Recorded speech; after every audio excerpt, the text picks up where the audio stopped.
786 News Channel Media. Your voice, our report.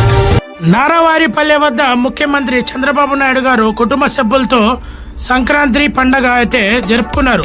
రాష్ట్ర ప్రజలు ఆనందంగా ఉండి రాష్ట్రాన్ని అభివృద్ధి మార్గంలో తీసుకెళ్తారని చెప్పి ముఖ్యమంత్రి గారు అయితే తెలియజేశారు. 786 మీడియా ఎక్స్క్లూజివ్ రిపోర్ట్.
వీడియో కనుక మీకు నచ్చినట్టయితే please like, share, follow, subscribe, పక్కనే ఉన్న బెల్ ఐకాన్ ని ప్రెస్ చేయండి.